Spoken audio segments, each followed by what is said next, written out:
नमस्कार, स्वागत है आपका। आप देख रहे हैं इंडिया टीवी। आपके साथ मैं हूं प्राची पाराशर। शाम के 5 बज रहे हैं, वक्त है मुकाबला का। 50 साल पहले हिंदुस्तान में जो हुआ वो आज भी लोगों को टीसता है, लोकतंत्र को मुंह चिढ़ाता है और संविधान को शर्मसार करता है। आज इमरजेंसी की उसी 50वीं बरसी को बीजेपी देश भर में संविधान हत्या दिवस के तौर पर मना रही है। पीएम मोदी ने आपातकाल को संविधान हत्या दिवस बताया। आपातकाल की 50वीं बरसी पर पीएम मोदी ने कहा कि भारत के लोकतांत्रिक इतिहास के सबसे काले अध्यायों में से एक है। पीएम मोदी ने सोशल मीडिया प्लेटफॉर्म एक्स पर लिखा कि हम आपातकाल के खिलाफ लड़ाई में डटे रहने वाले हर व्यक्ति को सलाम करते हैं।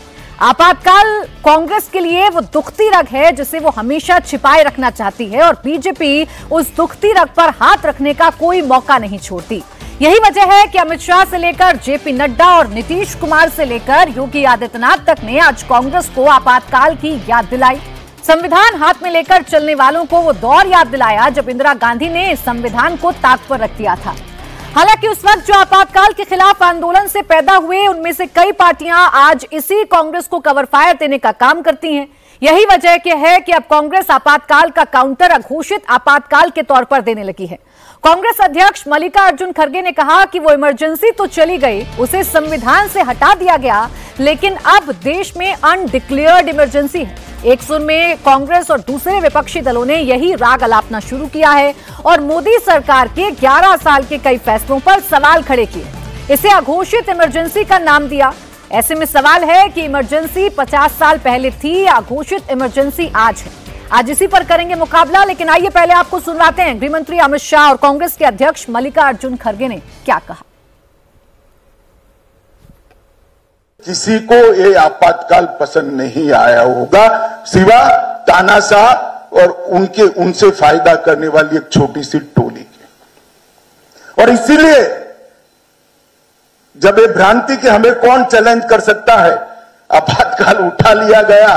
और जब चुनाव आया तो आजादी के पहली बार गैर कांग्रेसी सरकार बनी, जनता सरकार बनी।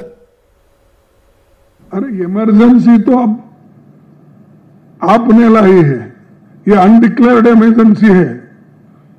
वो इमरजेंसी तो चले गई जो संविधान में बदलाव भी होगा, और जब संविधान में बदलाव होगा जिसके लिए हम भी, इंदिरा गांधी जी ने खुद उस अमेंडमेंट को मोरारजी का साथ दिया और वो बदल गया।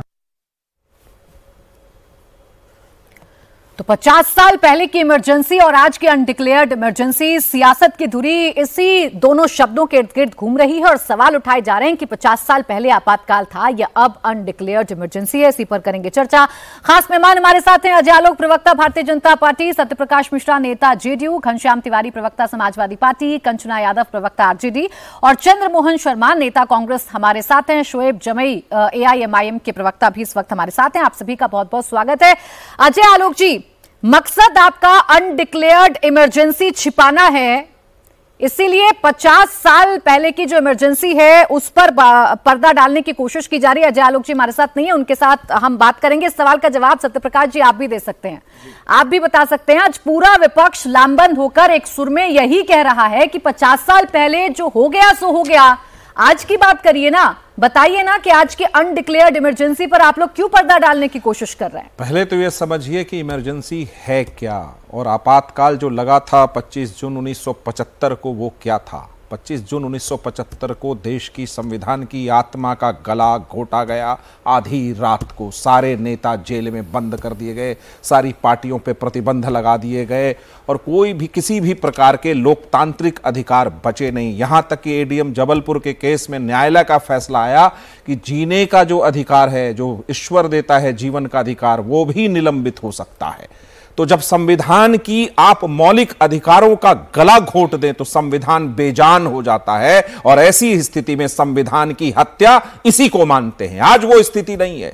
सड़कों पर हर ओर आप प्रदर्शन कर सकते हैं, अपने मौलिक अधिकार का इस्तेमाल करके सुप्रीम कोर्ट तक जा सकते हैं। वक्फ बोर्ड कानून में ऐसा हुआ भी कि सब लोग सुप्रीम कोर्ट पहुंचे और कानून को स्थगित किया गया। सरकार ने भी कहा कि हम ऑपरेशनल पार्ट को अभी रोकते हैं। किसान बिल पर क्या हुआ कि सरकार ने कहा कि हम किसान बिल वापस लेते हैं, किसानों ने आंदोलन किया और आदरणीय प्रधानमंत्री नरेंद्र मोदी जी ने किसानों से माफी भी मांगी। हर राज्य में सरकारें चुनाव के द्वारा बदल रही है, थोपी नहीं जा रही है। तो यह कोई इमरजेंसी की हालत नहीं है। लोकतांत्रिक मूल्यों को और मजबूती के साथ सामने प्रस्तुत किया जा रहा है। हर व्यक्ति के एक एक लोकतांत्रिक अधिकार सुरक्षित हैं, चाहे वो मतदान का अधिकार हो, चाहे वो महिलाओं के जाकर के संविधान सम्मत अधिकार के द्वारा वो जब संसद पहुंचेंगी तो उनके लोकतांत्रिक अधिकारों को और मजबूत किया गया है, चाहे किसानों का अधिकार हो, चाहे युवाओं का अधिकार हो। जब सारे के सारे अधिकार सुरक्षित हैं, अभी कंचना जी, अनडिक्लेयर्ड इमरजेंसी, मैं एक लाइन तो अनडिक्लेयर्ड इमरजेंसी खड़गे जी को, कांग्रेस पार्टी को क्या सपने में दिखता है जब संसद से लेकर के सड़कों तक कांग्रेस आवाज उठा करके वो कहते हैं कि केंद्रीय एजेंसियों को आप अपने हिसाब से काम नहीं करने देते, चुनाव आयोग जो है वो ठीक से काम नहीं करता, अदालतें भी अब जिस तरीके से आकर जजेस ने प्रेस कॉन्फ्रेंस की वो उदाहरण गिना देंगे। वो ये कह रहे हैं कि 50 साल आगे की आप बात करते हैं, आप विकसित भारत का सपना दिखाते हैं, लेकिन अटके हुए इतिहास में है, ऐसा क्यों? देखिए, अगर जजेस ने प्रेस कॉन्फ्रेंस किया तो वो भी एक लोकतांत्रिक प्रक्रिया में उनको आजादी थी, उन्होंने प्रेस कॉन्फ्रेंस किया, उस मैटर को रिजॉल्व भी जजेस ने किया। हर मामला लोकतांत्रिक ढंग से, चाहे वो मीडिया हो, चाहे लोकतंत्र का जितना चारों खंबा हो, वो स्वतंत्र है अपनी बात कहने को लेकर के। मैंने देखा पिछले चुनाव में मीडिया ने एक से एक सवाल दागे प्रधानमंत्री महोदय को और उन्होंने सारे प्रश्नों का उत्तर दिया।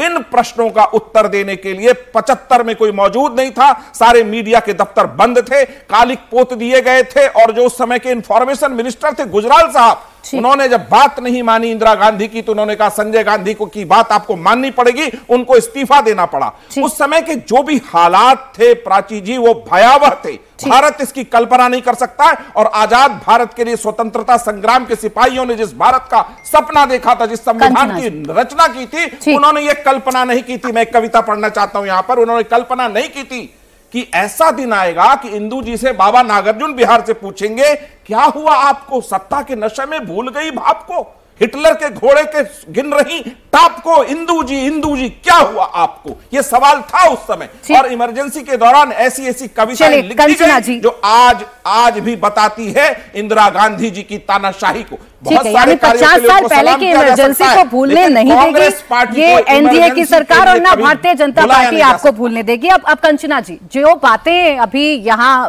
यहाँ पर की गई और जो बातें अभी तक सत्यप्रकाश मिश्रा जी कह रहे हैं, वो वाली इमरजेंसी को अगर याद दिला रहे हैं और बता रहे हैं कि उस वक्त आपके खुद के नेताओं ने कितना संघर्ष किया। लालू यादव, नीतीश कुमार, ये सब जेपी के शिष्य हैं कि नहीं है?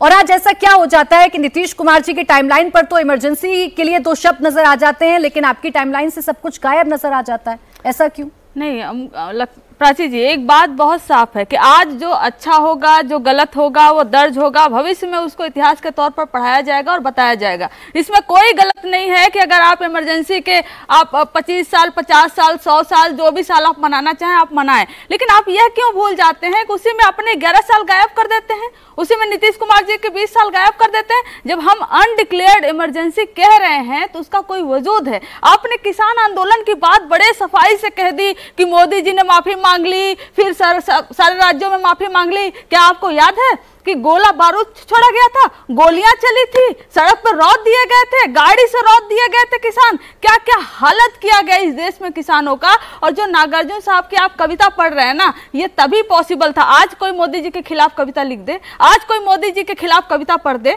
तो किससे कहते हैं अनडिक्लेयर्ड इमरजेंसी? चुनाव के पहले राज्य के मुख्यमंत्रियों को जो आपके विपक्ष में है उठाकर आप जेल डाल दीजिए। चुनाव के पहले आप ईडी सीबीआई को उनके पीछे पीछे लगा दीजिए। चुनाव के पहले आप बैंक खातों को सीज कर दीजिए। चुनाव के पहले आप सारी मीडिया एक ही पक्ष के बारे में बस बोलने लगे तो आपको लगता है ये इमरजेंसी नहीं है तो क्या है? ये इमरजेंसी है। बस बात ये है कि एक डिक्लेयर्ड है जिसको आप बार बार याद दिलाते हो, एक अनडिक्लेयर्ड है जिस पर आप बात नहीं करना चाहते हो। नहीं तो जो डिक्लेयर्ड है क्या उस पर बात करना राजनीति हो जाती है? क्या आपके नेताओं के संघर्ष को याद करना, आपके नेताओं के संघर्षों को बार बार इस देश को बताना और उस पर आपके नेताओं का मौन रह जाना, ये क्या बताता है?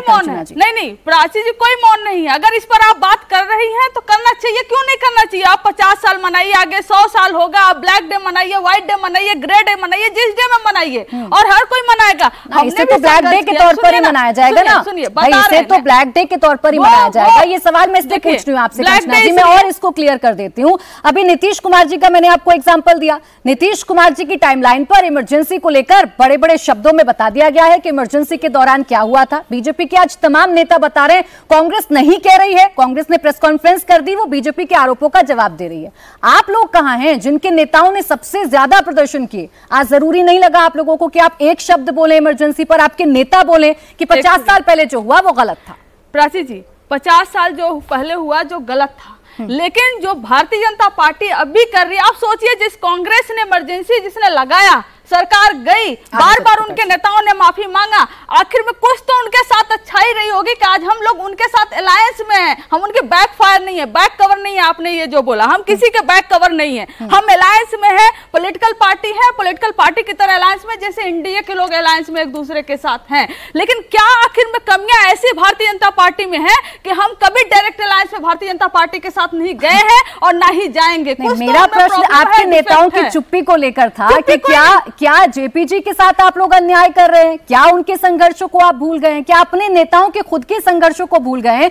या एक भी नेता का उठाकर मुझे बयान बता दीजिए ना, अपनी ही पार्टी के नेता का बयान बता दीजिए। जेपी के संघर्षों को हम हमेशा याद करते हैं। तेजस्वी यादव जी, लालू यादव जी का एक बयान आज के दिन पर बता दीजिए। आप सुनिए, तेजस्वी जी, लालू जी, जेपी जी, सबके संघर्षों के हम हमेशा याद करते हैं। इसीलिए अब जब भी हमारे देश में इमरजेंसी आएगी, चाहे अनडिक्लेयर्ड आए चाहे डिक्लेयर्ड आए, जवाब दीजिए अजय आलोक जी, लड़ेंगे।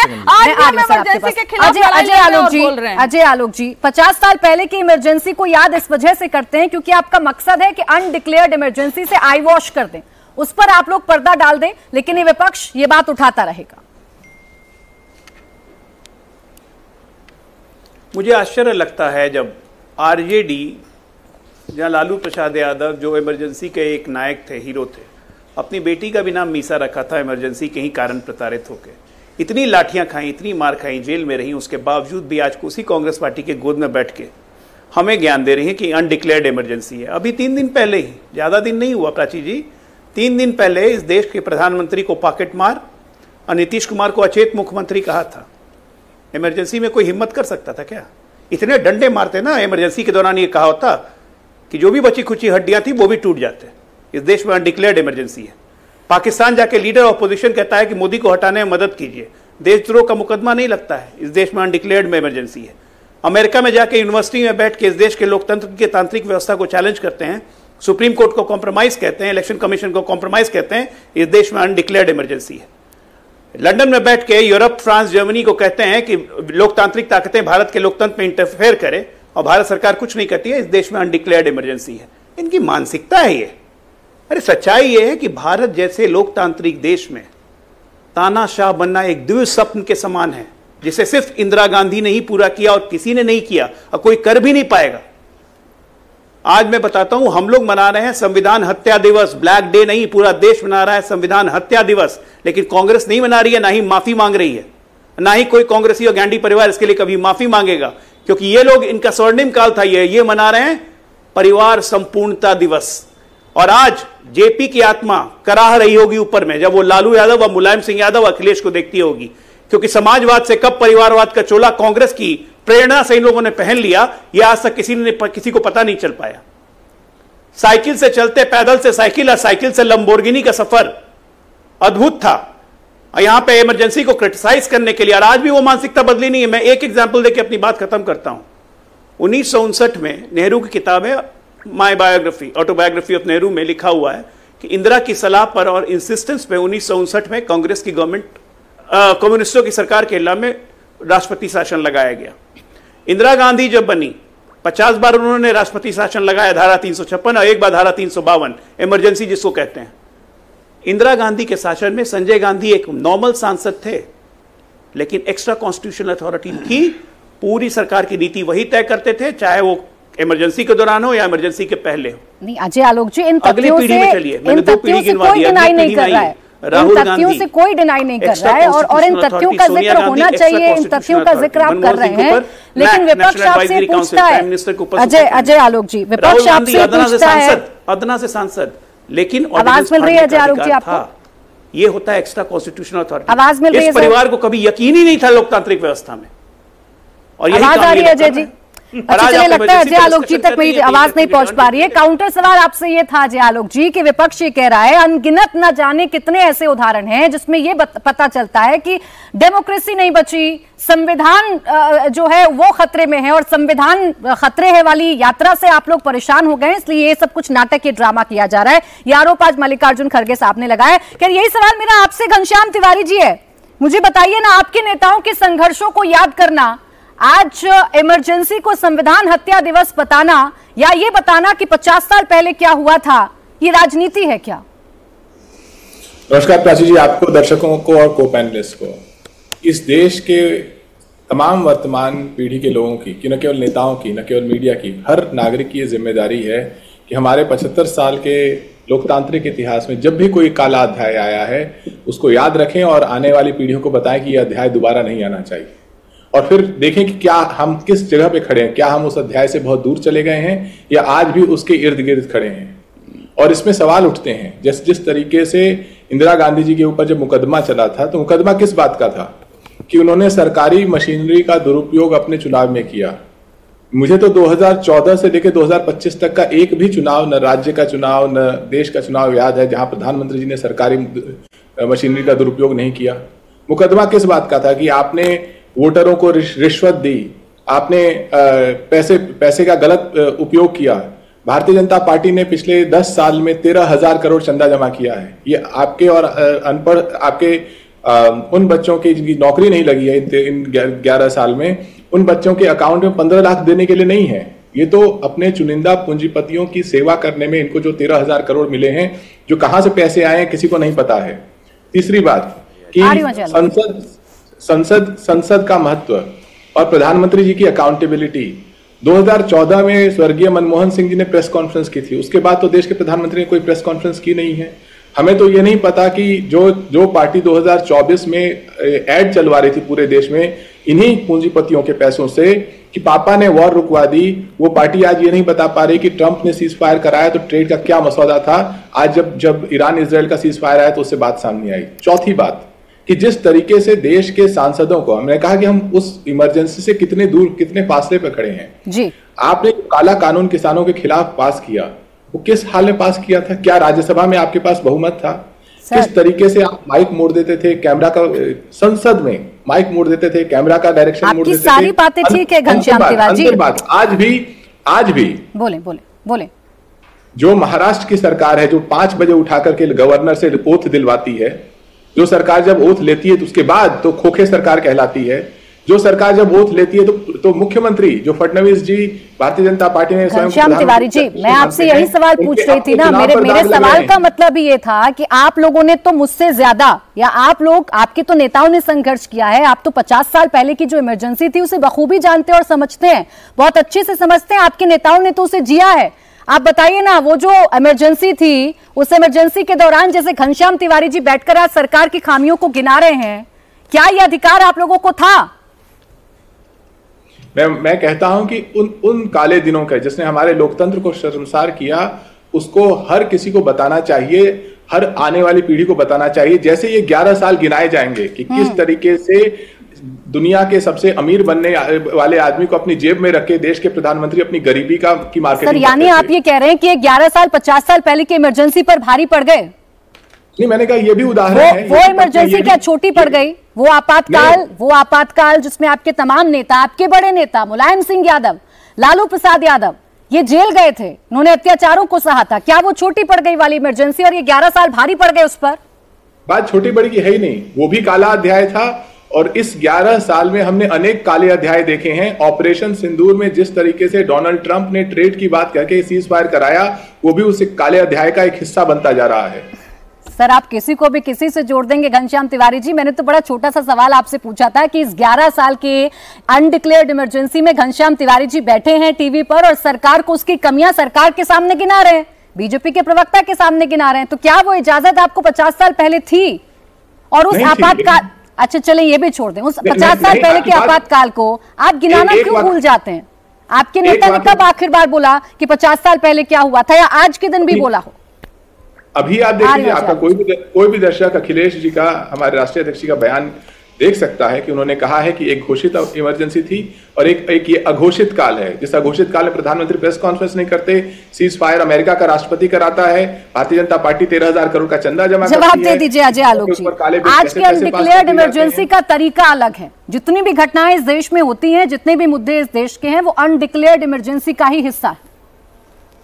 वो काले अध्याय का हिस्सा है। मैं उसमें जरूरी नहीं है कि उन शब्दों को इस्तेमाल करूं, लेकिन एक काले अध्याय का हिस्सा जो भविष्य की पीढ़ियों को सतर्क रहना चाहिए। अच्छा ठीक है, जवाब दें। हाँ, अरे सुनिए ना, सुनिए, मैं एक बस छोटी सी बात पूछना चाहता हूं और आपके दर्शक भी जानने में इंटरेस्टेड होंगे कि भाई इंदिरा गांधी जी का चुनाव रद्द हुआ 12 जून 1975 और 25 जून को उन्होंने इमरजेंसी लगा दी। केस था सरकारी संस्थाओं का दुरुपयोग करना, पीपल रिप्रेजेंटेशन एक्ट 1952 का दुरुपयोग करना। आप कह रहे हैं 14 से 24 तक हम लोगों ने लगातार दुरुपयोग किया, तो भाई 14 में, 17 में, 19 में क्यों नहीं गए आप कोर्ट, न्यायालय कि हम लोगों ने संस्थाओं का दुरुपयोग किया है? न्यायालय को भी हमने दुरुपयोग कर दिया क्या? न्यायालय का दुरुपयोग करने का आरोप तो आप ही लगाते थे। चीफ जस्टिस ऑफ इंडिया के खिलाफ महाभियोग प्रस्ताव कांग्रेस और आप लोग मिलकर लाए थे। सुप्रीम कोर्ट को इनफॉलेबल और सुप्रीम कोर्ट को कॉम्प्रोमाइज राहुल गांधी ने कहा था, जिसका समर्थन आप करते हैं। आपको किसने मना किया न्यायालय जाने के लिए? आपको इस देश में किसी पर भरोसा रह गया है? मैं फिर कह रहा हूं, एक के बाद एक कह रहा हूं, उसी कांग्रेस ने आपका तिरस्कृत किया, आपको पीटा, आपको मारा। हाल फिलहाल में मध्य प्रदेश के चुनाव में कौन अखिलेश पखिलेश, हटाओ इसको, ये सब कहा, लेकिन अपने स्वाभिमान को बेच के आप कांग्रेस के साथ पड़े हुए हैं। जानते हैं क्यों? आप हो चाहे आरजेडी हो, आप लोग अस्तित्व की लड़ाई लड़ रहे हैं। सर वो आपको कह रहे अपने हैं अस्तित्व, अपने परिवार को बचाने की चिंता ज्यादा है। आपको लगता है कि बड़े परिवारवादी के साथ रहेंगे अब 50 साल पहले जो हुआ वो इमरजेंसी इंदिरा गांधी ने लगाई, उसके बाद गई, ठीक है, लेकिन जो इतिहास गवाह है सर, उसके बाद जो संशोधन किए गए इमरजेंसी के दौरान, जो संशोधन किए गए, उन संशोधनों को वापस भी ले लिया गया। ये बार बार बीजेपी याद क्यों दिलाती है? क्या इतिहास में अटकाकर रखना चाहती है, या कब तक इंदिरा गांधी जी की गलतियों पर अपनी सियासत को चमकाती रहेगी भारतीय जनता पार्टी? देखिए, किसी की गलती पे कोई किसी का सियासत नहीं चमकता है। इमरजेंसी हटा 77 में जनता पार्टी की सरकार आई, इसी देश की जनता ने 80 में फिर इंदिरा गांधी को चुन लिया। 80 में इंदिरा गांधी चुनते ही 9 सरकारों को उन्होंने फिर डिसॉल्व कर दिया। 84 में अभूतपूर्व मैंडेट आया कांग्रेस को। 89 में जाके कांग्रेस डिसलॉज हुई, तब से आज तक बहुमत नहीं मिला। ये सच्चाई है। 36 साल हो गए कांग्रेस को कभी बहुमत नहीं मिला, फिर क्योंकि देश इवॉल्व कर रहा है। मैं तो एक लाइन में बात कहता हूं ना, जैसे जैसे देश की एजुकेशन परसेंटेज बढ़ी है, जैसे जैसे हमारे की साक्षरता दर बढ़ी है, वैसे वैसे कांग्रेस नीचे घटते चली गई है। ठीक, चंद्रमोहन शर्मा, नहीं तो क्या कारण था बताइए ना, क्यों हमारी साक्षरता दर, हमारी पढ़ने लिखने की व्यवस्था इतनी कमजोर थी? जानबूझ के किया गया था ये। चंद्रमोहन लोग पढ़ नहीं पाए। जगजीवन राम इनके कांग्रेस के सबसे बड़े नेता अपने क्या इमरजेंसी को सिर्फ ये कहकर उस पर बात नहीं करनी चाहिए कि वो इतिहास की बात है? उसके बाद इंदिरा गांधी ने क्या किया, उसके बाद संशोधनों को कैसे वापस ले लिया गया? क्या भूल जाए उन तमाम नेताओं के संघर्ष जो आज आपके साथी भी हैं? देखिए, बिल्कुल नहीं प्राची जी, बिल्कुल भूलना भी नहीं चाहिए, और भूलना इस बात को भी नहीं चाहिए कि आज भारतीय जनता पार्टी और आरएस की विचारधारा कहां के खड़ी होगी है कि आरएसएस इमरजेंसी का विरोध करती है या आरएसएस इमरजेंसी के सपोर्ट में करती है। क्योंकि अगर 50 साल के जिस नैरेटिव को आरएसएस और भारतीय जनता पार्टी बार बार देश की जनता के सामने हर साल बाद इमरजेंसी के आने के बाद परोसती है, उसी के अंदर उस समय के आरएसएस प्रमुख थे देवव्रत जी, जिन्होंने इंदिरा गांधी को लेटर लिख के उसकी प्रशंसा करी थी और उन जजों के आए निर्णय के लिए बिल्कुल सही करेक्ट किया था, सही ठहराया था। तो पहले तो आलोक जी पूछ लीजिएगा एक बार दोबारा अपने आकाओं से कि क्या हमें बोलना क्या है। और अब बात आती है 50 साल की इमरजेंसी वर्सेस अघोषित इमरजेंसी की। जिस इमरजेंसी की गणना के अंदर आपने बोला कि 80 से आज तक, उस 80 के बाद से 14 तक सरकार देश की जनता ने कांग्रेस को दी, और आपके इस 11 साल के अंदर 2 बार के अंदर बहुमत में देश की जनता ने आपको तीसरे टर्म के अंदर बहुमत से नीचे लाके खड़ा कर दिया। यह अघोषित इमरजेंसी की ताकत है इस देश की जनता के द्वारा। क्योंकि जिस काल के अंदर आपने नोटबंदी करके देश की जनता को त्राई कराया, जैसे हमारे मित्र सत्तर प्रकाश जी बहुत कह रहे थे, क्योंकि उनको तो कहना ही है, क्योंकि वो ऐसे मुख्यमंत्री के पलटू राम जी के व्यक्ति हैं कि वो ये भूल जाते हैं कि किसान बिल के अंदर 700 किसानों की शहादत हो गई, और उसके बाद आपने यू टर्न लिया किसके मजबूरी से? विपक्ष की ताकत से। और जो इमरजेंसी का विरोध उस समय के लोग करते थे, अगर वो आज कांग्रेस के साथ खड़े हैं और मुझे आप एक व्यक्ति गिना दीजिए उस इमरजेंसी के अंदर, सिर्फ ब्लैकर जो ब्लैकियर थे, जो मैं बताती हूँ सर, आज आप अघोषित इमरजेंसी कहते हैं ना, अच्छा आज आप अघोषित इमरजेंसी कहते हैं, जो बात गई, जो बीत गई, सब बात गई, आपके नेता कहते हैं अनडिक्लेयर्ड इमरजेंसी है, तो मैं कुछ आंकड़े आपके सामने रख देती हूँ, सुनिए ना सर, सुनिए और बताइएगा क्या ऐसा अब हो रहा है। हिरासत में 2,20,146 लोगों को लिया गया था, नसबंदी हुई थी 1.07 करोड़ लोगों की, फोर्स रिटायरमेंट हुआ था 25,962 लोगों का, प्रेस पूरी तरीके से प्रतिबंधित हो गई थी, मीडिया हाउसेस की बिजली और कनेक्शन काट दिए गए थे, कंटेंट कंट्रोल किया जाता था, यानी संसद और कोर्ट की कार्यवाही सेंसर कर दी गई थी। क्या इनमें से कोई एक भी चीज आप बताएंगे मुझे जो इस देश में इस वक्त हो रही है? उसका मैं आपको एक पोएम सुना देता हूं, जैसे सत्य प्रकाश जी ने सुनाई। क्या ऐसा दिन भी आया है जब इमरजेंसी के नाम के ऊपर इस देश की महामानव सरकार ने अपने कामों को ना छुपाया हो? ऐसा कोई दिन आया है कि 11 साल के अपने कामों के बखान के लिए इस सरकार के पास, सर मैं समझ रही हूँ आपके पास कुछ कहने के लिए है नहीं, आपके पास कुछ कहने के लिए है नहीं, इसलिए मैंने कुछ आंकड़े आपके सामने रखे थे। भाई अगर आज अनडिक्लेयर्ड इमरजेंसी है, चंद्रमोहन जी, अगर आज अनडिक्लेयर्ड इमरजेंसी है तो आज आप पर्दाफाश कर ही दीजिए ना, आज आप पर्दाफाश कर दीजिए ना इस सरकार की, और बताइए ना ये जो बातें मैंने आपको बताई हैं इनमें से कौन सी एक ऐसी बात है जो आज के वक्त में हो रही है? सर मैं दे रहा हूं ना उसी का जवाब। हाँ। देखिए 187 दिन में 88 विदेशों की यात्रा करने के बाद मेरे देश के प्रधानमंत्री इराक और ईरान से भी कमजोर साबित हुए, विदेश नीति ऐसा हुई धाराशाही गिरी। तो बड़े कंफ्यूज हो जाते हैं, मुझे लगता है आपातकाल का मतलब आप लोगों को नहीं पता है।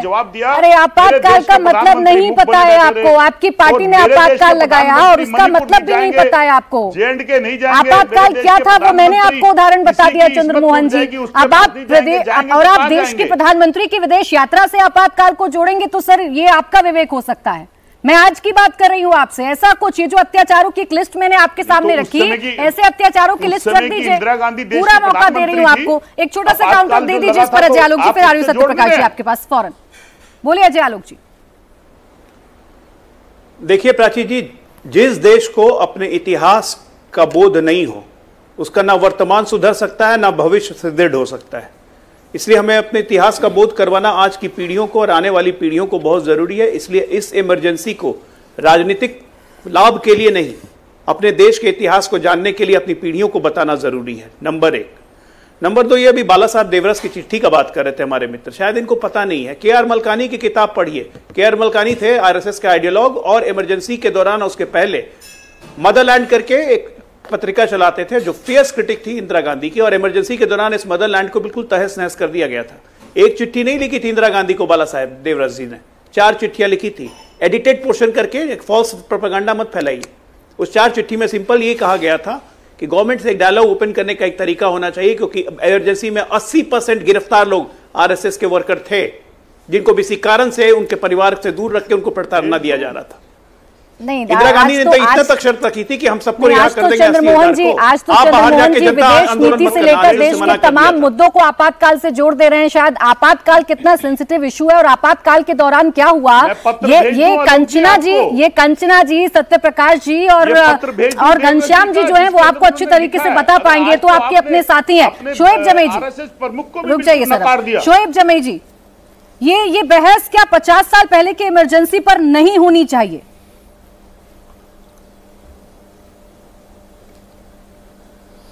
देखिए प्राची जी, जब सत्ता का अकूत समर्थन जो है जिन भी राष्ट्रीय पार्टियों के पास रहा है उन्होंने सत्ता का दुरुपयोग किया है, ये बात तो सत्य है। चाहे कांग्रेस अपने पीक और चरम के दौर में उन्होंने ड्रैकोनियन तरीके से कानून लाए या फिर जिस तरीके से विपक्ष को कुचला है, चाहे भारतीय जनता पार्टी अपने चरम पे जो ये पिछले 10 सालों का रहा 14 से 24 में, उस तरीके से एक समुदाय के खिलाफ किस तरीके से उनके आवाज़ों को, उनके जज्बातों को कुचलने का काम किया है, या प्रोटेस्ट हो या आंदोलन हो या ड्रैकोनियन लॉ, इतिहास में जब लिखा जाएगा किताब तो इन दोनों तरह की चीज़ों को याद रखा जाएगा। ऐसा नहीं है कि लोग उसको भूल जाएंगे, आप किसी के पीछे कोई चीज़ छुप नहीं सकती। मैं इसलिए कहता हूँ कि राजनीति के लिए या इस डेमोक्रेसी के लिए क्षेत्रीय पार्टियों का मजबूत रहना बहुत ज़रूरी है। एक अंग्रेजी में एक मशहूर कहावत है ना, where there is a power there is a corruption, where there is absolute power there is absolute corruption. तो ये जो सनक होती है ना, जो रेटरिक होती है कि 400 पार 400 पार, ये कभी भी देश में नहीं होना चाहिए। जब जब जनता ने इस तरह की कोई गलती की है, वहां वहां हमने, चाहे वो अघोषित आपातकाल हो या घोषित आपातकाल हो, इस तरह की स्थिति देखी है। ये जो अब 240 का फिगर आप देख रहे हैं, या फिर आगे कभी चीजें गठबंधन से सरकारें बनेंगी, क्षेत्रीय पार्टियों के सहयोग से सरकारें बनती हैं, लोग उसको कहते हैं कि अरे भाई बहुत करप्शन फैल जाएगा। नहीं, आप उसको तो देखिए कि जहां एब्सोल्यूट पावर रहेगी वहां करप्शन ज्यादा होगा, सरकारें तोड़ी जाएंगी और बर्बाद की जाएंगी, और लोकतंत्र की मर्यादा को यहां से तार तार किया जाएगा। जहां सहयोगी पार्टियों और छोटी पार्टियों के दम पर सरकार मिलजुल करके चलेगी और एक चेक एंड बैलेंस होगा डेमोक्रेसी में पावर का, सत्ता का, वहां पर कभी भी आपको इस तरह के ड्रैकोनियन, चाहे अघोषित इमरजेंसी हो या घोषित इमरजेंसी, देखने को नहीं मिलेगा। नहीं, अगर इसी पैमाने पर नापे, शोएब जमी जी, आपने जो डेफिनेशन दी है, अगर इसी पैमाने पर नापे हैं तो अभी तो इस देश में संविधान भी है, डेमोक्रेसी भी है। अगर 400 पार का नारा सफल नहीं हो पाया, 240 पर आकर एक पार्टी रुक जाती है, तो जनता जनार्दन तो अभी भी है। ये कैसे अनडिक्लेयर्ड इमरजेंसी हो गई?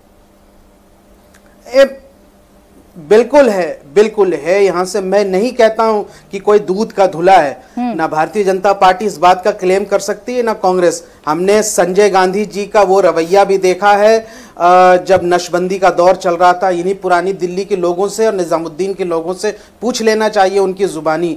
लेकिन आज जो 10 सालों में हमने देखा है, वो आज का युवा पीढ़ी वो खुद अपनी आंखों से देख रहा है और उसको याद रखेगा जिंदगी भर। जिन्होंने उस जमाने में इमरजेंसी देखी है, इंदिरा गांधी के जमाने की इमरजेंसी, वो शायद अब वो दौर बहुत पुराना हो गया या बहुत कम लोग बचे हैं उस दौर के या अपने उस आखिरी दौर में। लेकिन आज का जो हम दौर देख रहे हैं, एक समुदाय विशेष के खिलाफ किस तरीके का एक रवैया एक सरकार का तानाशाही और तनावपूर्ण रहा है, वो कहीं ना कहीं हमें भी अगले 50 साल के बाद भी जब हम अगर कहीं पर किसी के साथ नाइंसाफी हो रही है, शोएब जमी जी प्रश्न का जवाब दे दीजिए, फिर मैं आगे बढ़ रही हूँ। बस एक प्रश्न का जवाब दे दीजिए। अगर आप कह भी रहे हैं कि एक समुदाय विशेष के साथ नाइंसाफी होती है, तानाशाही होती है, तो क्या उस समुदाय विशेष को अपने अधिकारों के लिए लड़ने का अधिकार नहीं है आज के इस देश में, आज के इस वक्त में? क्या आप अदालतें नहीं जाते हैं? कई मामलों में तो आप खुद चले जाते हैं शोएब जमी। इसलिए तो हम शुक्रगुजार हैं अपने संविधान निर्माताओं का कि उन्होंने संविधान में अधिकार हमें दिए। लेकिन क्या सरकार इन संविधान की इन चीज़ों को, इन इथॉस को मानती है? कहीं ना कहीं हमें ऐसा लगता है कि हर बार भारतीय जनता पार्टी या कोई भी सरकार जिसको आप 400 पार के नारा की बात करते हैं या एब्सोल्यूट पावर की बात, वो संविधान को कमजोर करने के बेसिक स्ट्रक्चर ऑफ कॉन्स्टिट्यूशन को कमजोर करने के धीरे-धीरे मन में शंका बनी रहती है। देखिए, अब तो सीधे सारे नेताओं के, सारे विपक्षी जो प्रवक्ता यहाँ बैठे हैं, उनके बयान आपने सुन लिए, उनकी बातें आपने सुन ली। मैं फिर आ रही हूँ अजय आलोक जी। इनके पास भी तो अनगिनत मुद्दे हैं ना ये बताने के लिए कि सरकार कैसे वक्त वक्त पर मनमानी करती है, सरकार कैसे विपक्ष की हर मांग को कहीं ना कहीं खारिज कर देती है और विपक्ष की हर मांग को सीधा देशद्रोह से जोड़ देती है। ऐसी हालत है नहीं। कंचना जी ने एक बात कही कि इमरजेंसी के दौरान तो कुछ लोग कविता लिख रहे थे। क्या आज मोदी जी के खिलाफ कविता लिखी जा सकती है? अरे कंचना जी, कविता छोड़िए, मोदी जी की कब्र खोद रहे थे ये लोग एयरपोर्ट पर कि मोदी तेरी कब्र खोदेगी, मोदी बेमौत मरेगा, प्रधानमंत्री चोर है, चौकीदार चोर है, इस तरह के नारे लग रहे हैं। ऐसा विरोध प्रदर्शन तो कल्पना नहीं की जा सकती कि किस तरह ये लोग कर रहे हैं। घनश्याम जी कह रहे थे उनके साथ खड़े होकर के पुराने दिन को याद करिए, अभी काले अध्याय को बताइए। घनश्याम जी, परिवारवादी पार्टियों ने आपस में एक संधि की है कि तू मुझे बचाना, मैं तुम्हें बचाऊंगा। मुलायम सिंह यादव जेल में थे, लालू प्रसाद यादव जी जेल में थे, सब लोग जेल में थे। और जिस जयप्रकाश नारायण जी ने संपूर्ण क्रांति का आगाज किया, अगर उनके बाल बच्चे, परिवार के तमाम लोग राजनीति में आ जाते तो नीतीश कुमार जी, लालू प्रसाद जी, मुलायम सिंह जी कैसे होते राजनीति में? नहीं होते ना। आप समझिए, आप लोगों ने अपनी पार्टी के अंदर अघोषित इमरजेंसी लगा के रखा है कि यही परिवार चलाएगा देश, यही परिवार सत्ता में रहेगा, इसी परिवार का व्यक्ति होगा। इस इमरजेंसी से निकलिए। अब दूसरा बिंदु में आता हूं कि लोकतांत्रिक पद्धति पिछले 11 साल में एक मौका नहीं है जब उसको इस्तेमाल नहीं किया गया। पूरी की पूरी लोकतांत्रिक पद्धति इस देश में जीवित है। और सबसे बढ़िया बात कि खिल रही है कि विदेश की धरती पर जाकर के भी भारत को बदनाम कर रहे हैं। आप कह रहे थे ना ट्रंप ने सीज फायर कराया, आप ट्रंप को ज्यादा यकीन करते हैं, हमारे फॉरेन सेक्रेटरी को आप यकीन नहीं करते। फॉरेन सेक्रेटरी ने सारी बात स्पष्ट कर दी, उस पर मैं ज्यादा बहस में जाना नहीं चाहता हूं।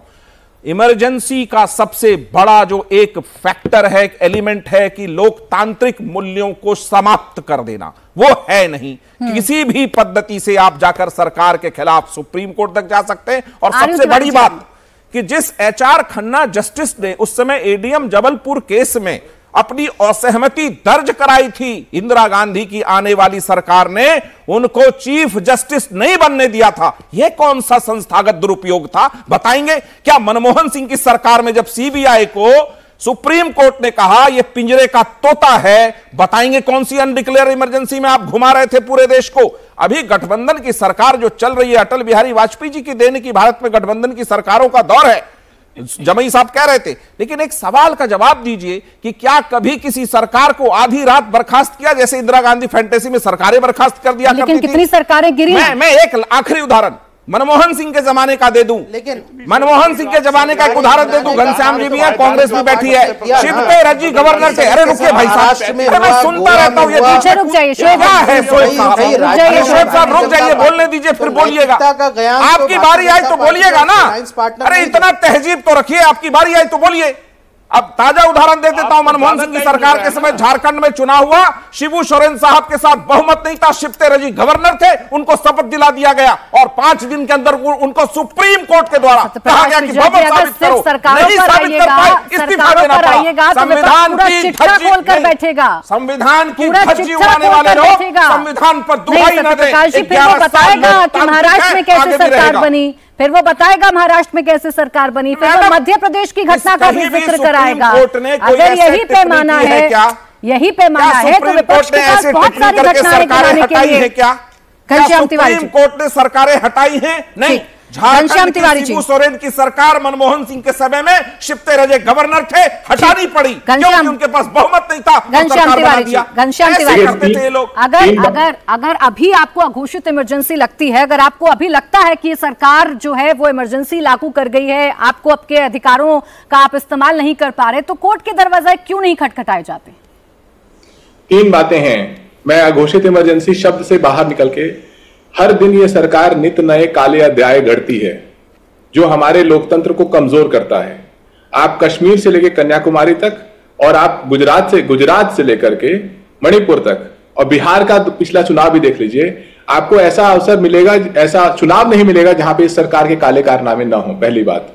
दूसरी बात, मैंने इंदिरा गांधी जी जो देश के लिए शहीद हो गई, उनका उदाहरण इसलिए दिया क्योंकि जब उन्होंने अमेरिका की आंखों में आंखें डाल करके पाकिस्तान के दो टुकड़े किए थे तो किसी ने आरोप नहीं लगाया था कि मैं ट्रेड का हवाला दे रहा हूं।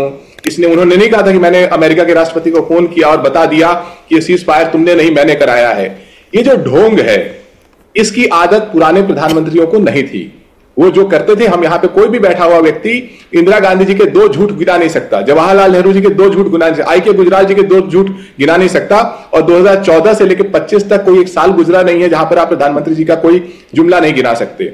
तीसरी बात, जो निर्णय लिए गए, चाहे वो डिमोनेटाइजेशन का निर्णय था, चाहे वो 4 घंटे के लॉकडाउन का निर्णय था, चाहे वो किसानों के काले अध्याय का निर्णय था जब काले कानून किसानों के ऊपर पास किए गए थे, चाहे ये सीज़फायर का निर्णय है, किसी भी निर्णय में लोकतांत्रिक सोच प्रस्तुत नहीं होती है। तो भारतीय जनता पार्टी इस घोषित इमरजेंसी के पीछे छुप करके 2014 से 25 के इन काले अध्यायों को मिटा नहीं सकती। आने वाली पीढ़ियां इसे पढ़ेंगी, चाहे नीतीश जी। मैं तो आपसे उम्मीद कर रही थी कि आपकी पार्टी तो कम से कम यहाँ आज के दिन कम से कम आकर आप सरकार को घेरिए, सरकार पर सवाल खड़े करिए, लेकिन मुझे तो ऐसा लग रहा था कि घनश्याम तिवारी जी 50 साल पहले की इमरजेंसी पर भी कुछ ना कुछ तो बोलेंगे ही, आज कुछ ना कुछ तो प्रश्न उठाएंगे ही, ये तो बताएंगे ही कि आपके नेताओं ने कितना संघर्ष किया और उस वक्त कैसे आपके अधिकारों का हनन हुआ करता था। लेकिन आपने नहीं बताया सर, मैंने 2 मिनट सुना आपको अनइंटरप्टेड। एक वाक्य बस बोलूंगा। प्राची जी, आपने जो तथ्य दिए वो तथ्य देश की आत्मा को, लोकतांत्रिक सोच को कपाने के लिए काफी हैं। इमरजेंसी के दौर में जो विपक्ष के नेताओं के साथ हुआ, जो प्रेस के साथ हुआ, जो लोगों के साथ हुआ, वो वाकई सबसे घना काला अध्याय है। हाँ। लेकिन सवाल सिर्फ इतना है कि उस काले अध्याय को के ऊपर कोई चादर डाल रहा है। घनश्याम तिवारी जी, मुझे इतना तो बताइए ना कि आज उस काले अध्याय पर बात करने से क्यों बचते हैं? आज कांग्रेस में सब कुछ अच्छा लगता है, चलिए भारतीय जनता पार्टी सत्ता में, आज आप विपक्ष में, आप सवाल खड़े कर सकते हैं, लेकिन जिसके साथ आप हैं, जिसका हाथ पकड़कर आप चल रहे हैं, कभी उससे माफी मंगवाने की कोशिश की है आप लोगों ने? बहुत अच्छा सवाल है प्राची जी। आपके दर्शक अगर थोड़ा सा गूगल सर्च करें या डेटा छोटा सा रिसर्च करें, आज जितने कांग्रेस पार्टी के पूर्व और वर्तमान एमएलए और एमपी भारतीय जनता पार्टी में है, उतने किसी पार्टी में नहीं है। तो जिसका साथ हम पकड़ के चल रहे हैं वो तो एक चीज है, जिस पार्टी ने उस पार्टी के अनेक लोगों को हाईजैक करके अपने आप को काला, मेरे सवाल का जवाब नहीं था पार्टी बना रखी है, वो पार्टी जो है, सीधा सवाल आपसे पूछा था कि आप जिसका हाथ पकड़कर चल रहे हैं, यूपी में जिन दो लड़कों की जोड़ी चमकती है, जिन दो लड़कों की जोड़ी के दम पर आप लोग चुनाव लड़ते हैं, क्या आपने कभी कोशिश की कि आप माफी मंगवा सकें उस काले अध्याय पर? मैं मानता हूं कि आज के समय में सिवाय भारतीय जनता पार्टी के कोई ऐसा दल नहीं है जो प्रेस कॉन्फ्रेंस में दो टूक अपनी बात कहने से डरता है। ऐसी भी क्या मजबूरी घनश्याम तिवारी जी? चाहे राहुल गांधी जी हो, जनता पार्टी पर आप बोलते रहिएगा सर, आपका अधिकार है, सवाल पूछते रहिएगा, लेकिन ये ऐसा क्या है आपके नेताओं के संघर्षों पर 2 मिनट आप लोग बात नहीं कर पाते? भुला दिए क्या वो संघर्ष? हम बिल्कुल करते हैं, और जो जैसा मैंने कहा कि इससे काला अध्याय तो हमारे राजनीति में नहीं है। आपके नेताओं के संघर्ष क्या ये डिजर्व नहीं करते कि आज आप कांग्रेस से देश के सामने माफी मंगवा दें?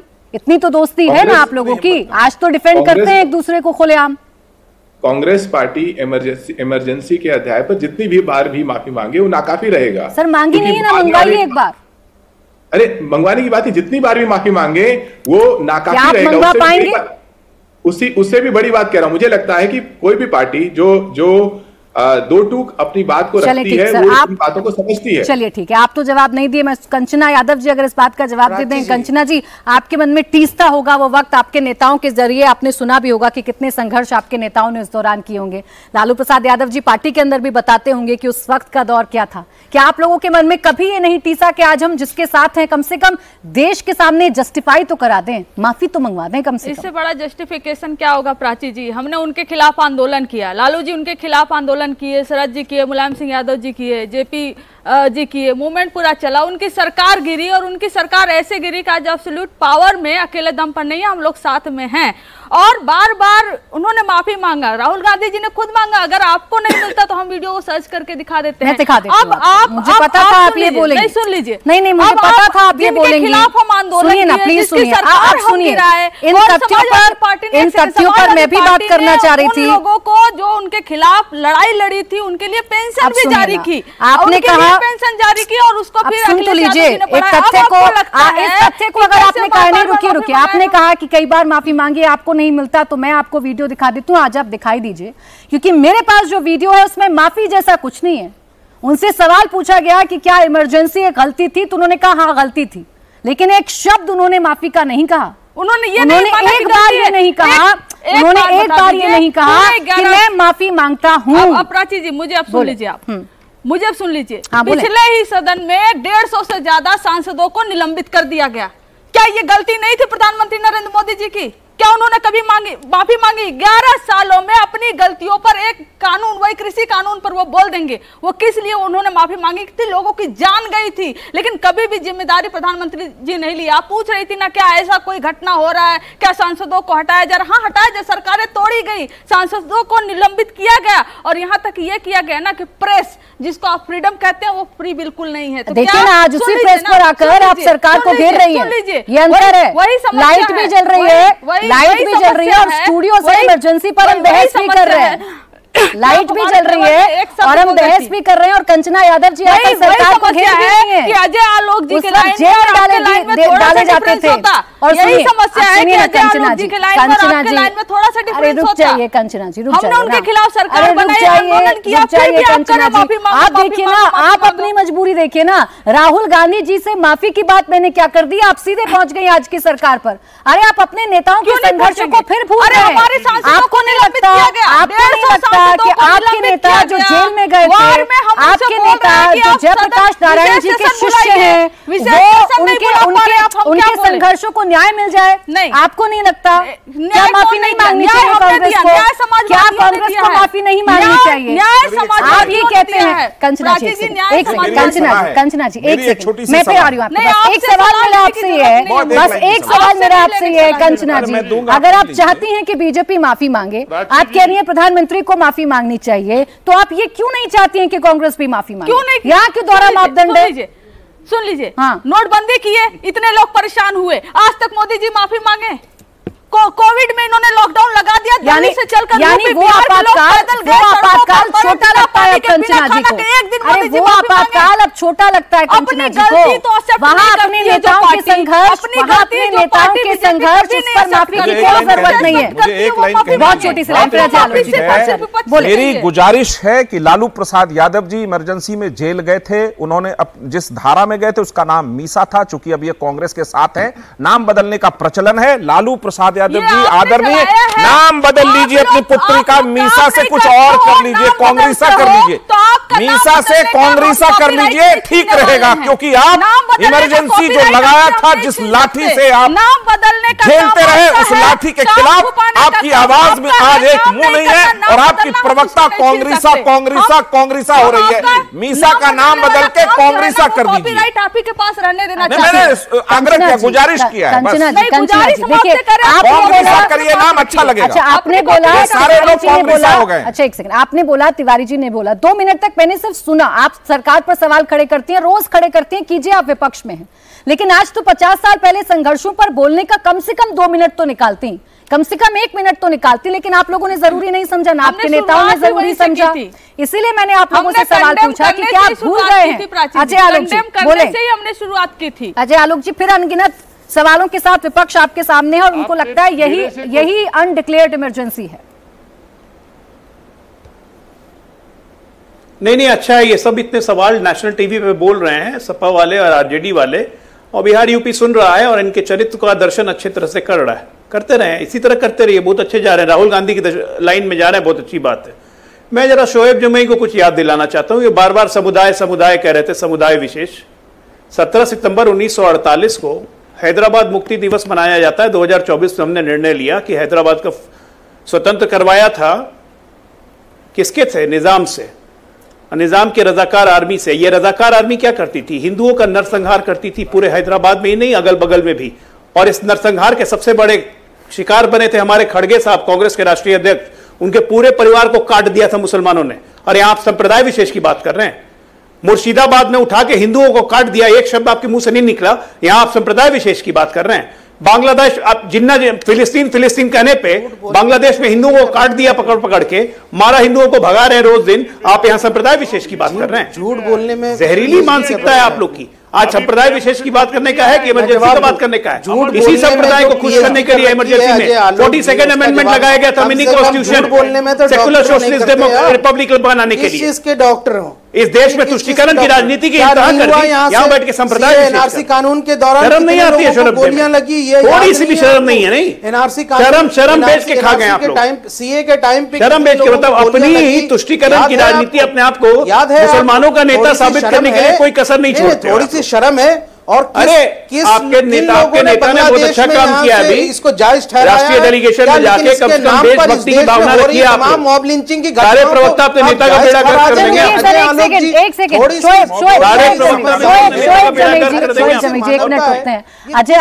अजय आलोक जी, शोएब जमी जी जब बोल रहे थे सर, पहले तो उन्होंने 50 साल पहले की घोषित इमरजेंसी पर बोला था, उसे खंडित किया था, उसकी निंदा की थी, और फिर आज की 11 साल पर बात की। उन्होंने बताया कि आज भी समुदाय विशेष पर अगर कहीं पर घटनाएं होती हैं, हमले होते हैं, तो भाई वो 2 आंख करती है सरकार, वो अपने मुद्दे रख रहे हैं, दोनों पर बोले हैं शोएब जमी जी। मैं रिसेंट एग्जांपल देता हूं, बस recent example. Iran Israel war में अभी जितने 3000 भारतीय लौट के आए हैं, कौन है? कि भाई यहां से सुनिए, कौन है? अगर संप्रदाय विशेष पे जुल्म कर रही है सरकार, तो सरकार एक्स्ट्रा एफर्ट लेके वॉर रुकवा के क्यों इन लोगों को वापस ला रही है? क्या बात करते हैं? इसी को आघोषित इमरजेंसी पाकिस्तान के लोगों को बाहर निकाल के हम कांग्रेस की बुराई की तो आपको अच्छा लग रहा था, और आपके 11 साल इमरजेंसी पे बोलने का कुछ नहीं है। बिहार में समझौता होने वाला है ना, ये बोलिए ना, कहते हैं कि आप बिहार में समझौता होने वाला आरजेडी कांग्रेस समुदाय की परेशानियों को, किसी समुदाय के मुद्दे को आप एड्रेस नहीं करना चाहते। यही तो तानाशाही है। और क्या तानाशाही? अरे जितने शांति से, जितने सुखी से मुसलमान हिंदुस्तान में ना, पूरे विश्व में कहीं नहीं है। फिर किसी के मुद्दों को ये तानाशाही नहीं है। शांति और सुखी और समृद्धि से मुसलमान हिंदुस्तान में रहता है, के खिलाफ पूरे विश्व में कहीं नहीं है। जब हम कांग्रेस के खिलाफ बोले तो बहुत अच्छा, अगर बीजेपी की आलोचना कर दो तो इनको बर्दाश्त नहीं होता। ये हमने अच्छा बोला, हमने आपको कभी अच्छा नहीं बोला। ये तो जिस पार्टी के नाम में मुसलमान हो, हमने आपको कभी अच्छा नहीं बोला। अच्छा रुकिए, अजय आलोक जी और शोएब जमीजी, हमने कभी अच्छा नहीं बोला। सुनिए, मैं बताती हूँ शोएब जमीजी क्या कह रहे हैं। शोएब जमीजी पहले आप काउंटर कर लीजिए, फिर जवाब देंगे अजय आलोक जी। बोले शोएब जमीजी। आलोचना इनको यहाँ से इतनी बुरी लगती है। नहीं, मैं कह रहा हूँ, सुनिए, देखिए, जब पाकिस्तान की बात आई, सुनिए प्राची, जब हमने, सुनिए, जब हमने पाकिस्तान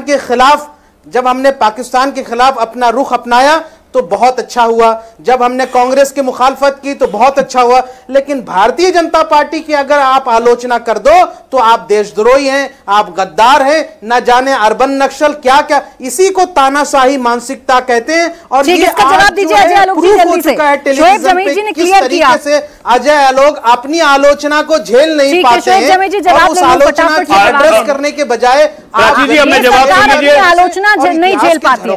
अरे शोएब जी जवाब सुन लीजिए ना, ये मानसिकता से बाहर निकलिए। शोएब जी जवाब सुनिए, मानसिकता से बाहर प्राची जी। आलोक जी, अभी आपके इतने डिबेट में, अभी आपके 40-42 मिनट के डिबेट में, शोभा जी जवाब सुनिए, जरूरी है।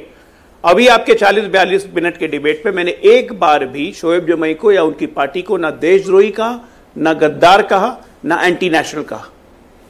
खुद उड़ता हुआ तीर क्यों ले रहे हैं भाई अपने पे? मैंने तो नहीं कहा। मैंने रजाकार आर्मी कहा, मैंने निजाम कहा। आपका उससे संबंध है क्या? देश का नहीं है तो अपने पे उड़ता हुआ तीर क्यों ले रहे हैं? यही दंश झेल रहा है। इससे साफ साफ जाहिर हो जाता है मंशा क्या। मैं कुछ नहीं कह रहा हूं, मैंने तो ओवैसी साहब की तारीफ की कि जो उन्होंने काम किया भी सांसदों के डेलीगेशन में, वो भारत के सर फख्र से ऊंचा करने वाली बात है। मैंने तो तारीफ की, लेकिन आप जैसे प्रवक्ता अपने नेता को बेड़ा गर्क करने में लगे। शोएब जमीजी की बात सिर्फ इतनी थी अजय आलोक जी की सरकार अपनी आलोचना नहीं सुनती है, और ये शिकायत विपक्ष भी आपसे कर रहा था। खैर इतना ही वक्त था मेरे पास आज के इस डिबेट में। बहुत बहुत शुक्रिया आप सभी का हमारे साथ जुड़ने के लिए।